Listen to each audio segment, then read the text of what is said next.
Merhaba sevgili arkadaşlar, Bir Yumakla Gelenler YouTube kanalıma hoş geldiniz. Bugün sizlere bu eldivenlerin yapımını anlatmaya çalışacağım. Şöyle göstereyim, bakın. Şöyle tek parmak şeklinde burada. Bu kısım lastik, bu kısımları sık iğne ve yine parmak uçları lastik olarak ördüm. En son uzun bir parça örerek birleştirdim arkadaşlar. Şimdi zaten yapımını göreceğiz. Üzerine de şöyle bir çiçek yaptım. Gayet güzel, hoş bir model oldu. Şöyle isterseniz giyelim. Bakın bu şekilde diğerini de giyelim.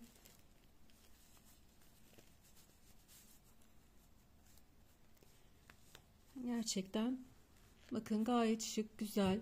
İstediğiniz renklerde yapabilirsiniz. Tamamen size bağlı renk tercihi. Bu şekilde şöyle koyalım. Oldukça da rahat. Ben bebe yünleriyle çalıştım modeli. Şöyle göstereyim çalışmış olduğum ipimi. Kartopu Baby One anti-peeling özelliğe sahiptir. 493 kodu bunun. Bu 855. Bu 1854. Kodları bu şekilde. Dediğim gibi koton iplerle de çalışabilirsiniz. Yani eldivenler için hani tüylenmeyen koton ipler daha çok tercih ediliyor. Ben size gösterebilmek için bu iple çalıştım ama bu iple de yapabilirsiniz. Hiç fark etmez. İstediğiniz elinizde hangi yün varsa onunla da yapabilirsiniz arkadaşlar. Şimdi ben bugün yeşille birlikte göstereceğim size. Bu rengimle göstereceğim. Şimdi malzemelerim 3 milimlik bir tığ kullanıyorum. 5 numara 3 milimlik bir tığ kullanarak yapacağız. Şimdi başlayalım dilerseniz. Merhaba sevgili arkadaşlar, Bir Yumakla Gelenler YouTube kanalıma hoş geldiniz. Bugün sizlere bu önümde görmüş olduğunuz eldivenlerin yapımını anlatmaya çalışacağım. Şöyle eldivenlerimize şöyle bir bakalım, göz atalım arkadaşlar. Şu bitmiş olanlara bakalım. Böyle birkaç renk olarak çalıştım ben. Sizlere gösterebilmek için istediğiniz renklerde çalışabilirsiniz siz. Şöyle eldivenlerimizi bir elimize giyip görelim. Bakın şu şekilde. Gayet şık, güzel bir modeli var. Böyle bir çiçek aksesuarıyla hareketlendirdim. Siz sade de kullanabilirsiniz. Yani bu çiçeği yapmadan da kullanabilirsiniz. Gayet şık, şık, güzel bir model. Ve oldukça da basit bir model. Uzun bir parça olarak öreceğiz. Küçük çocuklarınıza da örebilirsiniz bu modeli arkadaşlar. İstediğiniz gibi boyutlarda boyutlandırabilirsiniz. Zaten örerken ben size neye göre örmeniz gerektiğini söyleyeceğim. Hani kaç santim, neye ölçmeniz gerektiğiyle ilgili tüm bilgileri vereceğim arkadaşlar. Uzun bir parça olarak öreceğiz. Elimizi ölçerek öreceğiz arkadaşlar. Çocuğunuza eğer yapıyorsanız yine çocuğunuzun eline ölçerek yapabilirsiniz. Ölçü olarak bilemiyorum. Her çocuğun elinin ölçüsü farklıdır. O yüzden hani ölçmeniz gerekiyor. Bu şekilde modelim. Bugün size yeşille anlatacağım. Bunu ben tek olarak örmüştüm. Tekini, diğerini de beraber öreceğiz inşallah. Evet, şimdi isterseniz hemen yapımına geçelim. Bebe yünleriyle çalıştım arkadaşlar. Anti peeling, %100 anti peeling özellikle bir iple çalıştım.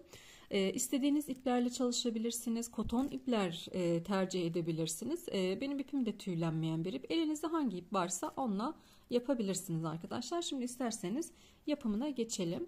Tığımda 3 milimlik bir tığ, 5 numara 3 milimlik bir tığ. Evet, şimdi 32 tane zincir çekeceğim. Şöyle birazcık yaklaştırayım.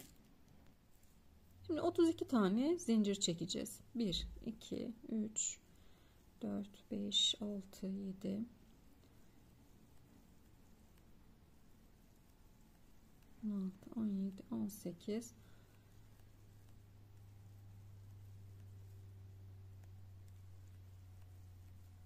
30, 31, 32 zincirimizi çektik. Ardından bir tane daha zincir çekiyoruz arkadaşlar. Hatta 2 tane çekelim. Kalırsa sonda zaten sökebiliriz. Üzerine gideceğiz. Şimdi bunun üzerine 32 tane sık iğne yapacağız. Her bir zincirime batıyorum. İp almıyorum. Tığımda 2 tane var. Tek seferde çıkıyorum. Batıyorum sıradakine. İp almıyorum. Tığımda 2 tane var. Tek seferde çıkıyorum. Bunun üzerine 32 tane sık iğne yapacağız. Modelimiz hep sık iğneden oluşacak arkadaşlar. Sadece sık iğne bilen arkadaşlarımız kolaylıkla yapabilirler. Oldukça kolay. Ve çok şık bir model. Kış gelmişken kendinize yapın, çocuklarınıza yapın, eşlerinize de yapabilirsiniz. Erkek için de, erkek çocuklarınız için de olur. Üzerindeki çiçeği koymazsınız. O şekilde erkek çocuklarını da yapılabilir arkadaşlar. Evet, şimdi zincirin boyunca 32 tane sık iğnemizi yapalım. Evet, 32 tane zincirimi çektim. Şöyle şimdi döndürüyorum zincirimi. Bir tane zincir çekiyorum. Şimdi ilmeklerimizi şu şekilde bakın. Arka kanatlarına batarak yapacağız. Yani şu şekilde ilmeğimizi buradan değil de bu kısımdan arka kanadından batıyorum. Bir tane yaptım. Bir sayıyoruz. Yanındakinde yine arka kanadından 2 3 4 5 6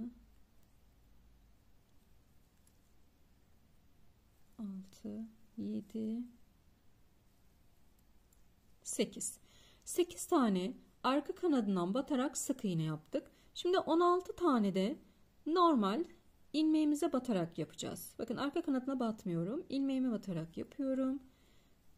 1 16 tane yapacağız. 2 3 4 5 6 7 8 9 10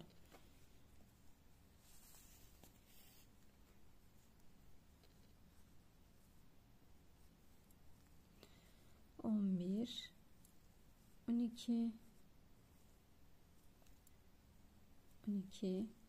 13 14 15 ve 16 tane sık iğnemizi yaptık normal ilmeğimize batarak.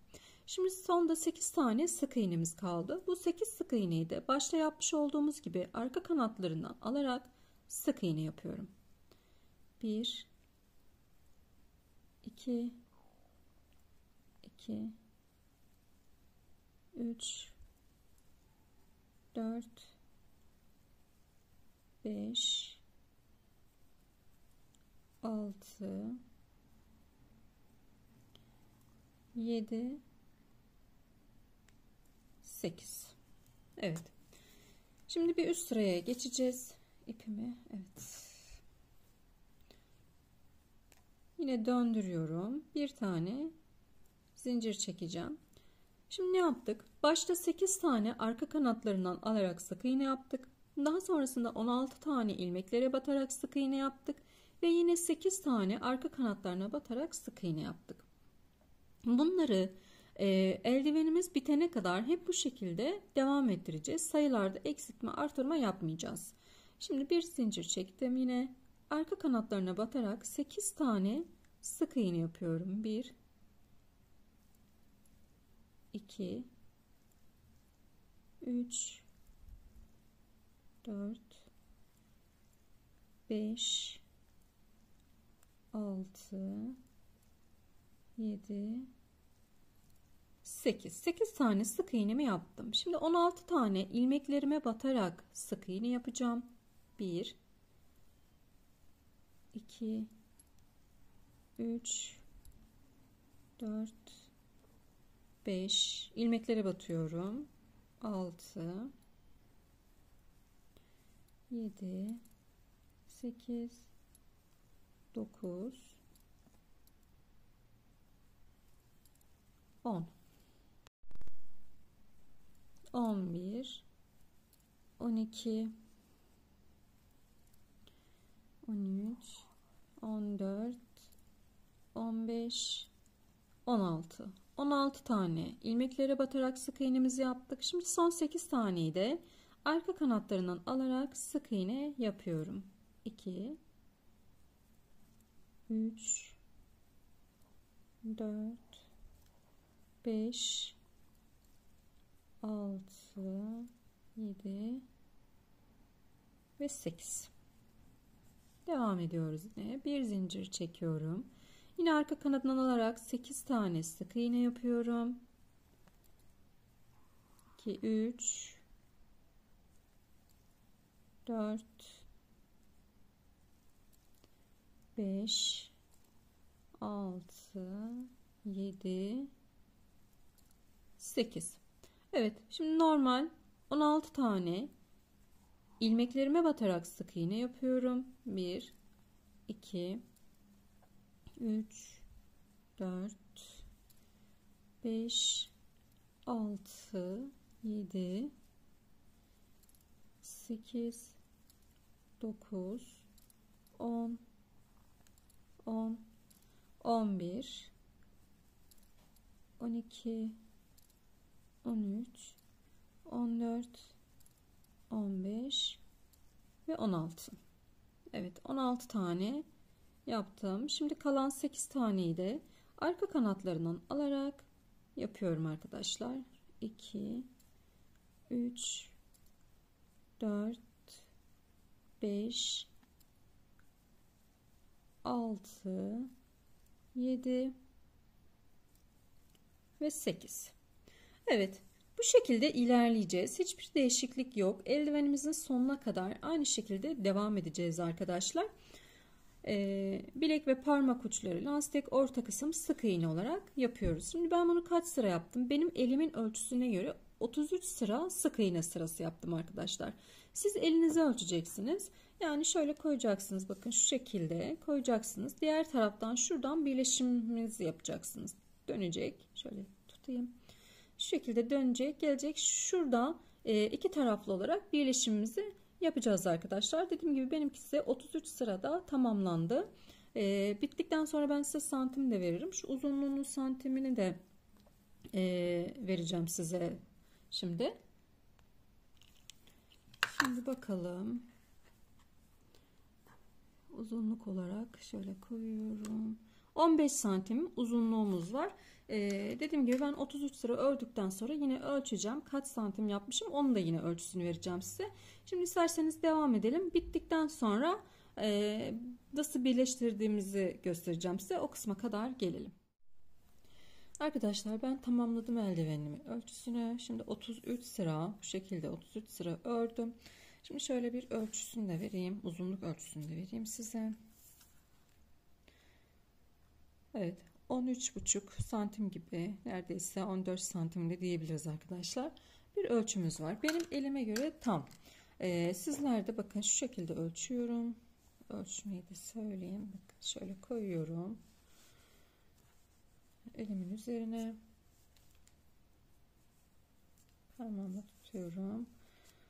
Şuradan iki ucu bakın kavuşuyor. Benim için yeterli. Şimdi bunu birleştirmeye geçeceğiz. Sağ ve sol el için birleştirme aynı şekilde olacak arkadaşlar. Hiçbir değişiklik yok. Her ikisini de aynı şekilde birleştiriyoruz. Şimdi bunları koyayım.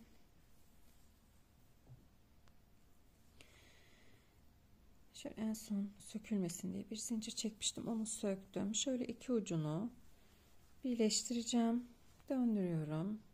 Bunu şu taraftan ilmeğimi alıyorum. Bakın tığımdan, ipimi tığımdan çıkardım. Bu taraftan ilmeği batıyorum. Şöyle göstereyim. Batıyorum. Bunu buradan alıyorum. Bir zincir çektim. Ve aynı noktaya tekrar, burası iyice açıldığı için şöyle alttan aldım. Tekrar bir tane sık iğne yaptım. Evet, şimdi bakın bir buradan bir tane de buradaki ilmekten karşılıklı olarak burada 8 tane arka lastik yapmıştık. Bu arka lastiği birleştireceğiz arkadaşlar. Bunun için de şöyle yapıyorum bakın. Buradan alıyorum. Bir de hemen karşıdaki ilmeğimden direkt karşısına denk gelen ilmekten bir tane alıyorum. Ve içinden çıkarıyorum. Bu ikinci oldu. Bir ilmeğimi buradan alıyorum. Bir tane de karşıdan denk gelen ilmeğimi alıyorum. 3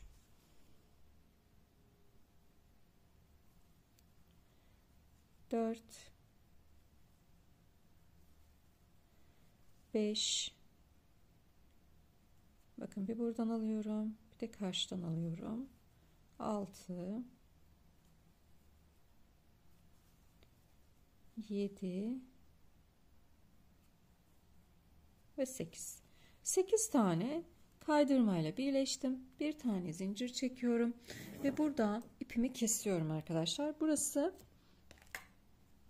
bilek kısmı, pardon, parmaklarımızın uç kısmı olacak. Şimdi sayıyoruz. Bunu şöyle ipi de içinde yürütelim hemen. Şöyle ilmeklerin aralarında bunu da yürütüyorum.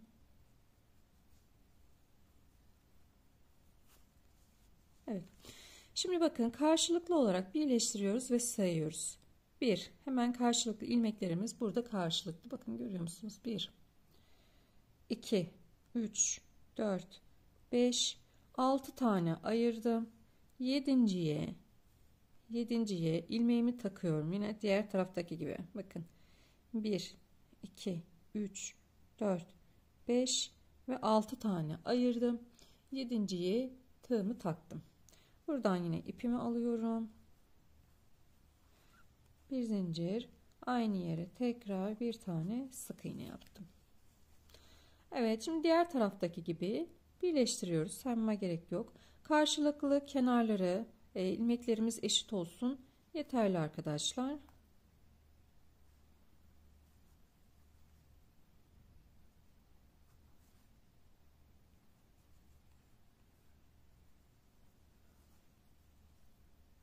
Kaydırmayla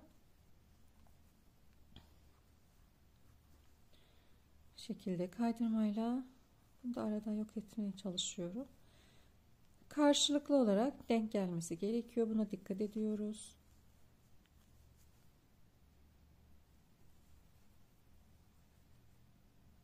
Bakın karşılıklı ilmeklerim denk geliyor.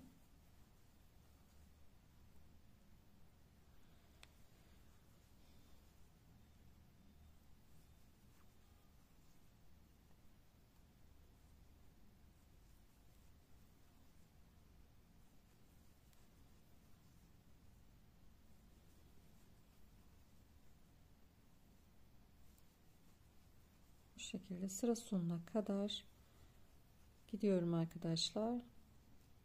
Dediğim gibi sağ ve sol birleştirmemiz aynı şekilde olacak. Hiçbir değişiklik yok. Sadece çiçekleri koyarken ona dikkat edeceğiz. Sağ sol ona dikkat edeceğiz.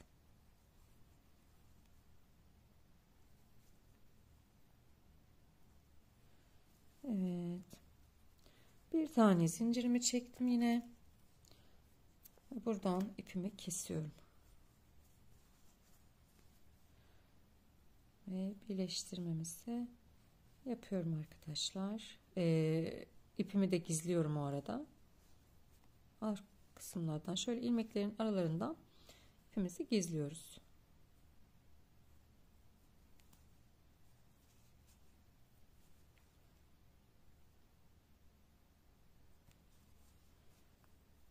Evet. Şimdi keselim. Şöyle bu taraftan da keselim. Şurada başlangıç noktam vardı. Bunu da içeriye alıyorum. Görünmesin. Evet. Şimdi döndürüyorum düz tarafına.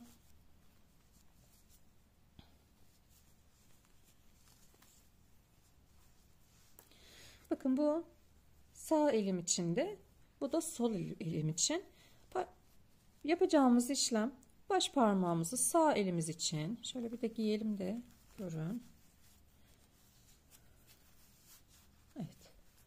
Bakın bu şekilde. Tam parmağıma elime uygun oldu. Şimdi yapacağımız işlem çiçeğimizi yapmadan önce şöyle parmak kısmını bu tarafa koyacağız.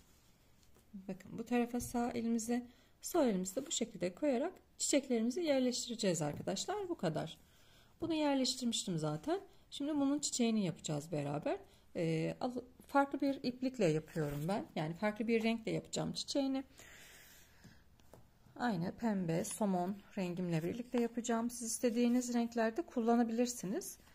Aynı renkte yapabilirsiniz istiyorsanız. Şimdi yapımına geçelim çiçeğimizin. Evet, şimdi somon rengimi alıyorum. Ben bu yeşilin üzerine somon renkle çalıştım. Siz isterseniz farklı bir renkte kullanabilirsiniz. Diğerlerini zaten göstermiştim. Bakın bu şekilde ve bu şekilde çalışmıştım. Şimdi öncelikle ipimizle beraber 20 tane zincir çekiyorum. Bu çiçeği eğer daha büyük çalışmak istiyorsanız daha büyük zincirler çekebilirsiniz. Daha küçük çalışmak istiyorsanız daha az zincir çekerek yapabilirsiniz. İstediğiniz alanda da kullanabilirsiniz bu çiçekleri. Şimdi öncelikle 20 tane zincirimi çekelim. 1, 2, 3, 4, 5, 6, 7, 8, 9, 10,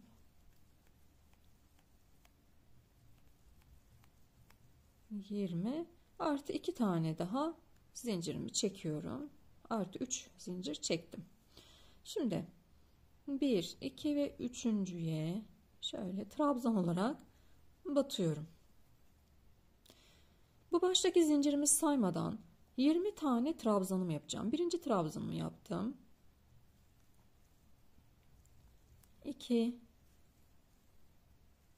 3. Bakın her birine bir tane batarak ikili trabzan yapıyoruz. 20 tane zincir çektim. 20 artı 3 zincir çektim. 20 tane trabzan yapacağım bunun üzerine. Dediğim gibi eğer daha büyük yapacaksanız 25 çekin, 30 çekin, tamamen size kalmış arkadaşlar. İstediğiniz kadar büyütebilirsiniz. Bütün zincirlerimi bitireyim.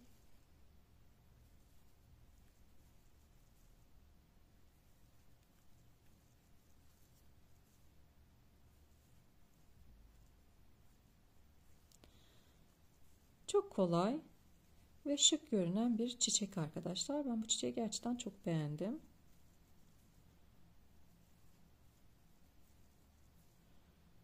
Evet, neredeyse geldim.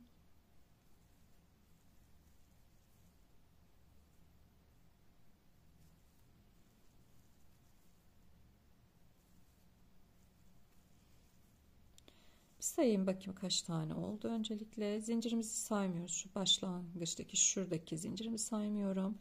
1, 2, 4, 6, 8, 10, 12, 14, 16, 18 ve 20 tane trabzanım oldu. Şimdi döndürüyorum arkadaşlar. Şöyle bir tane zincir, iki tane zincir çektim. Şimdi dibine, bakın dip kısmına, hemen dip kısmına batıyorum. Tığımda 3 tane ilmeğim var, bakın. Bunların ikisini çıkarıyorum. Tığımda 2 tane ilmeğim kaldı. İpimi doluyorum. Bu ikisi kalıyor. İpimi doluyorum. Aynı yere tekrar batıyorum. Bu ikisini bakın parmağımla tuttum. Şurada 2 tane var. O ikisinin içerisinden almış olduğum ilmeğimi çıkarıyorum ve tığımda 3 tane var. Tekrar ipimi doluyorum. Aynı yere tekrar batıyorum. İpimi aldım. Bu 3 taneyi ayırıyorum. Bakın şurada tığımda 2 tane var. Bu ikisinin içerisinden de çıkarıyorum. Tığımda 4 tane ilmeğim var. Tekrar ipimi doluyorum. Aynı yere tekrar batıyorum. 4 taneyi ayırıyorum ve bu ikisinin içerisinden çıkarıyorum. Tığımda 5 tane ilmeğim var. Ve bu 5 ilmeğimin içerisinden ipimi alıyorum ve içerisinden çıkardım. Şöyle bir tane zincir çektim. Evet, 1, 2, 3 zincir çekiyorum. Hemen geliyorum, bakın dip kısmına, ipimi almadım. Dip kısmına batıyorum. Ve şöyle kaydırmayla içinden çıkarıyorum. Şimdi yandaki sık trabzanıma geçtim. Trabzan ilmeğime. Burada da bir sık iğne yaptım. Yine 2-3 tane zincir çektim. Burada yapmış olduğumuz işlemin aynısını yine burada da yapıyoruz. Şimdi bakın ipimi doluyorum. Batıyorum. Çektim. Tığımda şu an 3 tane var. Bu 3 tanenin 2 tanesini çıkardım. Tığımda 2 tane kaldı. İpimi doladım. Aynı yere tekrar batıyorum, uzatıyorum. Şu ikisini ayırdım. İkisini içinden çıkardım. 3 tane kaldı. İpimi doluyorum. Aynı yere tekrar batıyorum. 2 çıkardım. Tığımda 4 tane var. Tekrar ipimi doluyorum. Aynı yere tekrar batıyorum. 2 çıkardım. Tığımda bakın 5 tane var. Hepsini tek seferde çıkardım ve 3 tane zincir çekiyorum. Hemen dip kısmına, yine aynı yere, yani dip kısmına batıyorum. İçinden kaydırmayla çıkarıyorum. Ve yanındakine de bir tane sık iğne yapıyorum. Yine 3 tane zincir çektim. Yine aynı işlemleri yapıyoruz arkadaşlar. 20 tane trabzanım vardı. 20 tane de çiçeğim olacak. Böyle yaprağım olacak. Bu şekilde 5 tane ilmek olana kadar aynı yere batıyoruz ve çıkarıyoruz. 5 tane ilmeğim olana kadar. Sonrasında hepsinin içinden çıkarıp 3 tane zincir çekiyorum ve aynı noktaya kaydırmayla batıyorum. Bu kadar. Evet, sanırım anlaşılmıştır. 3 zincir, 2 çıkardım, 2 kaldı. 2 çıkardım, 3 kaldı. 2 çıkardım, 4 kaldı. 2 çıkardım, 5 kaldı ve bağladım. 3 zincir. Evet, şimdi sıra sonuna kadar bu şekilde gelelim arkadaşlar. Sıra sonuna kadar geldim. 20 tane yaprağımı yaptım. Bir zincir çektim. Şöyle ipimi uzunca bırakıyorum arkadaşlar. Biraz uzunca, bana yetecek kadar bırakıyorum ve çıkarıyorum. Şimdi bunu saracağız. İpimizin olduğu yerden sarmaya başlıyorum. Bakın, öncelikle şu 2 tanesini şöyle üst üste sardım. Daha sonrasında ipim şu aşağıda kalsın. Şöyle devam ettiriyorum. Şu bitiş çizgimiz aynı hizada devam edecek arkadaşlar. Ona özen göstereceğiz. İpimde evet. Bakın şöyle aynı hizada devam ettiriyorum. Şöyle bakın.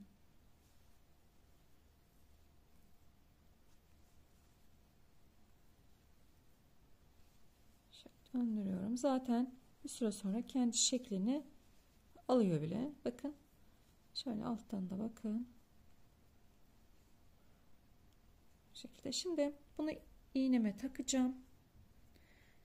İğnem vardı benim. Bakayım. Evet, iğneme taktım. Bakın şu kısımlardan şöyle göstereyim. Şöyle ilmeklerden karşılıklı olarak alarak bakın böyle birleştiriyorum. Çok çekmeyelim. Buradan her bir sıradan bir tane ilmek alarak birleştiriyoruz ki sökülmesin.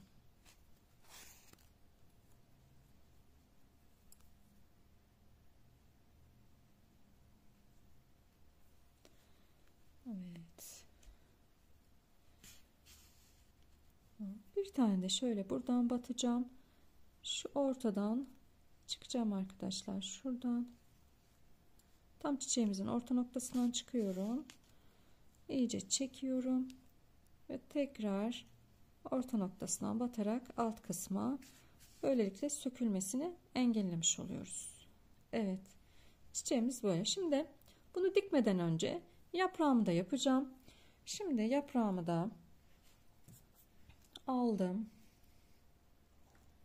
Yaprağımı ince bir tığla yapıyorum. Aynı tığla devam edebilirsiniz. Şimdi öncelikle 10 tane yaprağım için 10 tane zincir çekiyorum. 2, 3, 4, 5, 6, 7, 8, 9 ve 10 tane zincir çektim. Bir tane daha çektim. Şimdi bakın, dibine değil hemen yanındakine bir tane sık iğne yapıyorum. İpimi doluyorum. Yanındaki zincirime bir tane batıyorum. Tığımda 3 tane var. 2, 3. Hepsini tek seferde çıkarıyorum. Tekrar ipimi doluyorum. Yanındakine batıyorum. İkili trabzan yapacağım. 2 çıktım. 2 çıktım. Tığımı 2 kere doladım. Yanındakine batıyorum. Üçlü trabzan yapacağız arkadaşlar. Önce şu ikisini çıkıyorum. Daha sonrasında bu ikisini çıkıyorum ve sonrasında kalan 2'ye çıkıyorum. Tekrar 2 kere doladım. Yanındakine batıyorum. Bakın şöyle göstereyim. Önce şu ikisini 2 tane çıkıyorum. Daha sonrasında 2 tane yine çıkıyorum ve kalan 2'ye çıkıyorum. Hep 2 2 çıkıyoruz. Tekrar 2 tane doluyorum. 3 tane üçlü trabzan yapıyoruz burada.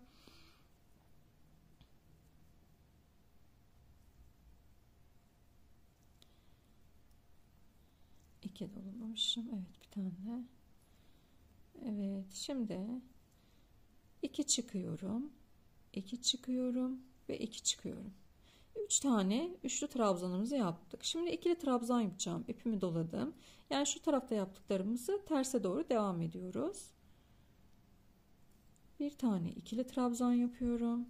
2 çıktım. 2 çıktım. 2 kere de. Şimdi bir tane doladım. Batıyorum. 3 tane var tığımda. Hepsini tek seferde topladım. Ve ipimi dolamıyorum. Batıyorum. Sık iğne ile tamamlıyorum. Ve bir tane de zincir çektim. Bunu da burada yaprağımızı yapmış olduk. Bunları da şöyle arkada ilmeklerimin aralarından alacağım.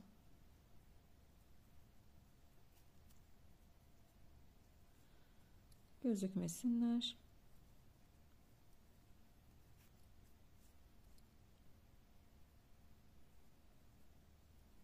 Evet.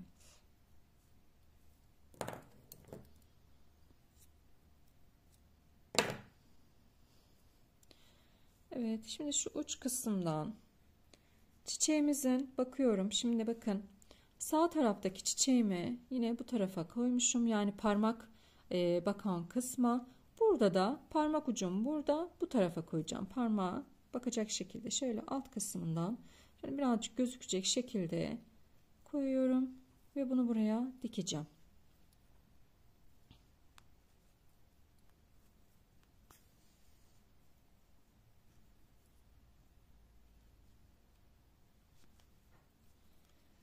Evet.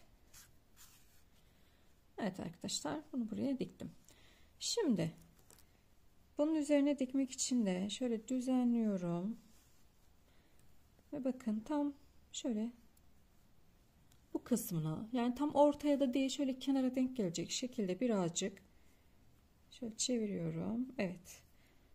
Bu şekilde dikeceğiz bunu buraya arkadaşlar. Nasıl dikeceğiz? Şöyle tutuyorum. Bakın iç ilmeklerinden alarak şuradaki şu kısım, yani dip kısmını buradan şuradan alıyorum ve eldivenimden de alıyorum. Şöyle göstereyim. Eldivenimden de ilmek alıyorum. Gözüküyor mu? Şöyle bakın. Eldivenimden de ilmek alıyorum ve çekiyorum. Bu renk zaten gözükmeyecektir arkadaşlar. Alt kısımdan aldığımız için. Şimdi yine bir tane çiçeğimden ilmek alıyorum. Burada çiçeklerimden ilmek aldım. Ve eldivenimden de ilmek alıyorum. Yani eldivenime de batıyorum iğnemi ve çekiyorum.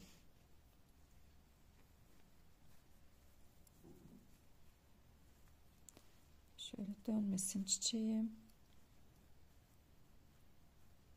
Dikerken de dikkat edelim.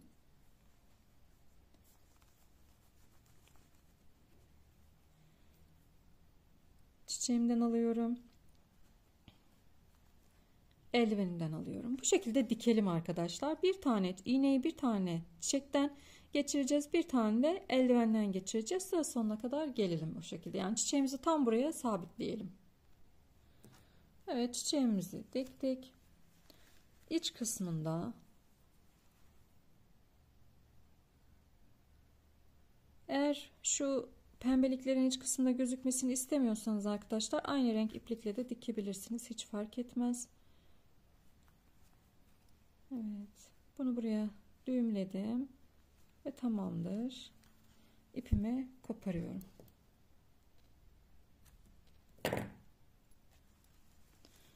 Düzenleyelim. Evet, yaptıktan sonra da şöyle çiçeğimizi düzenleyebiliriz. İsterseniz şunları da bu şekilde böyle bir tık şöyle, hani ayağa kalkmasını istemiyorsanız bir tane iğne ile altından dikebilirsiniz buraya. O da güzel olacaktır. Evet, bu şekilde bakın tamamlamış olduk. Gayet güzel, şık bir eldiven oldu. Diğerlerini de şöyle getireyim. Bakın. Bunlar da bu şekilde.